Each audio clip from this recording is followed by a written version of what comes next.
जैसे हो सके वैसे देर निर्वाह करो धर्मयुक्त पदार्थों से। तुम्हें शोकातुर नहीं होना पड़ेगा विषय के लिए, संसार के संबंधों के लिए या किसी भी व्यवस्था के लिए नहीं होना पड़ेगा। हम अल्पज्ञता के कारण शोकातुर भविष्य के लिए हो जाते हैं कि भविष्य में हमारा क्या होगा, वर्तमान तो ठीक चल रहा है।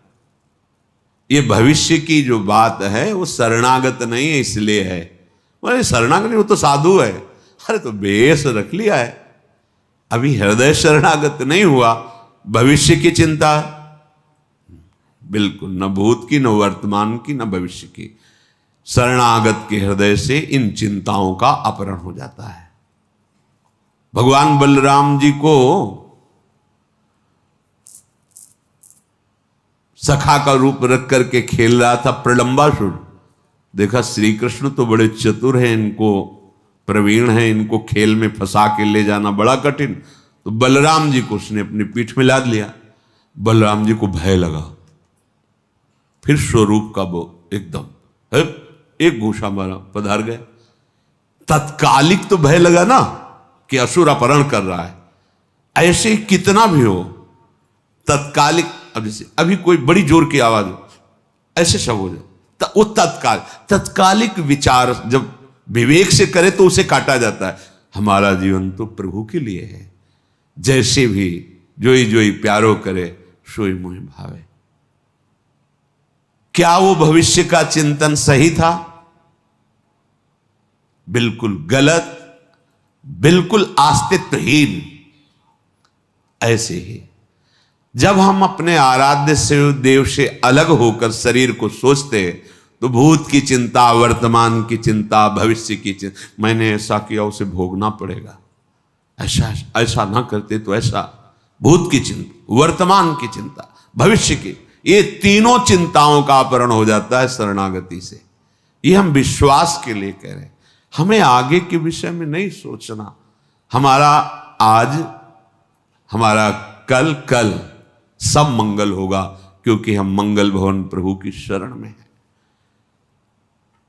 तुम्हें शोक प्राप्त नहीं होगा, ये बहुत मतलब विश्वास की बात। जैसे वृद्ध शरीर, आप वृंदावन वास कर रहे हैं, आपको लग रहा है कि अब घर जाना पड़ेगा, कोई हमारी सेवा, जाना पड़ेगा। घर है आपके, घर ना है, घर वाले, जाना पड़ेगा।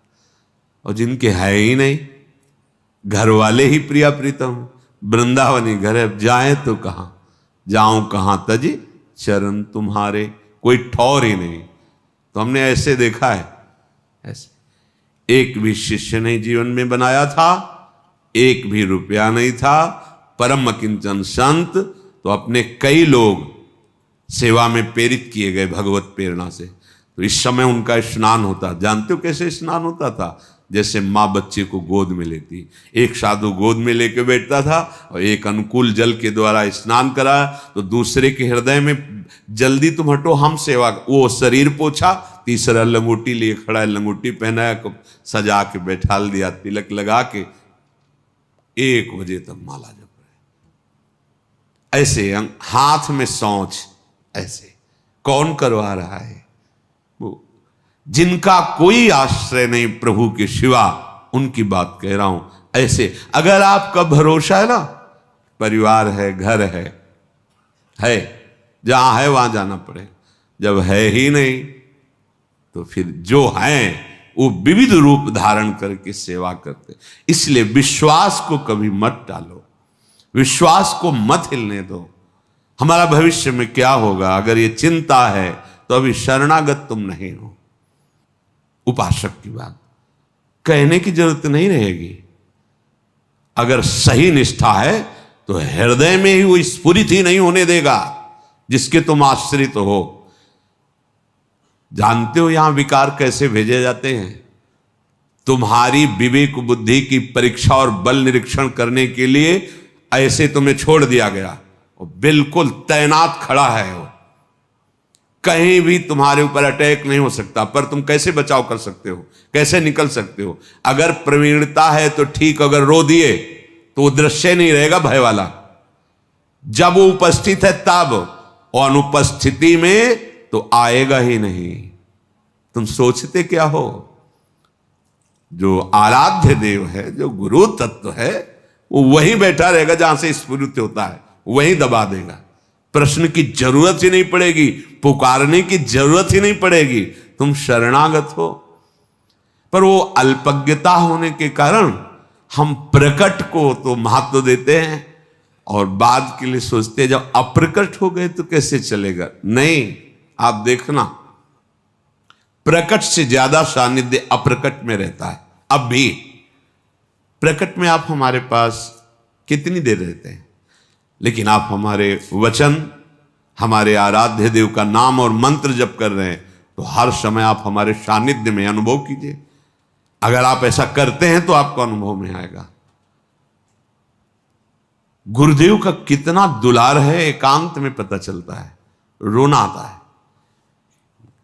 आपके लिए जो तन मन प्राण है, कि जितना होना चाहिए वो है ही नहीं हृदय में, पर वो देने वाले इतने कृपालु हैं कि वो अपनी तरफ से देते ही चले जाते हैं। यहां सर झुकता चला जाता है कि अहेतु की कृपालु, अहेतु की कृपालु। प्रगट सानिध्य और अप्रकट सानिध्य, इन दोनों में अगर देखा जाए तो अप्रकट सानिध्य में विशेष कृपा का अनुभव है, क्योंकि उनके वचन, उनका चिंतन, उनके द्वारा दिया हुआ नाम मंत्र हर समय उनके सानिध्य का अनुभव कराता है। अगर ये नहीं तो प्रकट सानिध्य में रहते हुए भी आप अनुभव नहीं कर पाएंगे प्रकट सानिध्य के सुख का, निर्भयता का, शांति का, आनंद का। इन किन प्रकार जैसे वैसे आप शरीर का निर्वाह करते हुए शोक रहित होइए। इतना बड़ा मार्ग मिल गया है, फिर भी आप लालायित हैं कि आपको भोग नहीं मिल रहे, आपका मनोरंजन नहीं हो रहा, आपको कोई वस्तु की चाह समझ में नहीं आ रहा। अभी आपको जो मिलने के लिए घसीटा गया है, उसके लिए भारी भारी तपस्याएं करके भी वो फल नहीं प्राप्त कर पाए। हम तपस्या कर ही नहीं सकते वैसी, इसीलिए घसीटा है श्री जी ने कि तुम इस आओ, हमारे दुलार, हमारी कृपा के द्वारा तुम्हारा पोषण होगा। फिर तुम क्यों चिंता करते हो? क्या तुमने ऐसी तपस्या की, साधना की, संकल्प किया, तब ये पदवी प्राप्त की जो आज हो जहां? नहीं, तुम जानते भी नहीं हो तो घसीटा ना तुम्हें। तो जब इतना घसीट लिया तो आगे के लिए वो छोड़ थोड़ी देंगे। इनका स्वभाव एक बार जिसे पकड़ लिया उसे कभी छोड़ते नहीं। पहले तो मानो ये बात कि तुम्हारा मन और इंद्रियां अनर्थकारी हैं। अब इंद्रियों को दुलार करना बंद करो, ये घोर अनर्थ पैदा कर देती है, घोर अनर्थ। वर्षों लगता है इंद्रियों को कब्जे करने में।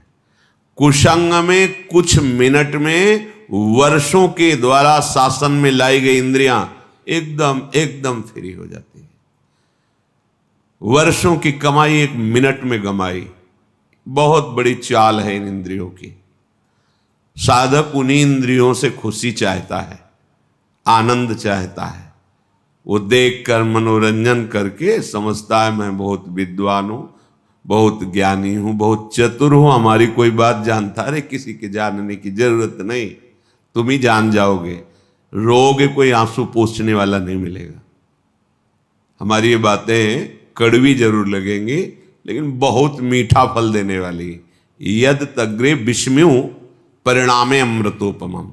ये बातें सुनने में तुम्हें विष जैसा लगेगा, परिणाम में अमृत मिलेगा।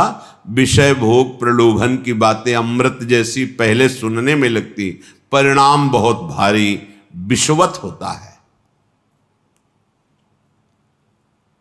विदधदिव सशोको एन केनापि देह स्थित मधिवश वृंदारण्य में कांतरत्या। अब इन इंद्रियों को दुलार करने का प्रयोजन छोड़ो, पहले निश्चय करो शास्त्र सम्मत विषय सेवन करेंगे, अन्यथा नहीं। तो जो जहां है शास्त्र अधिकारानुसार भगवत समर्पित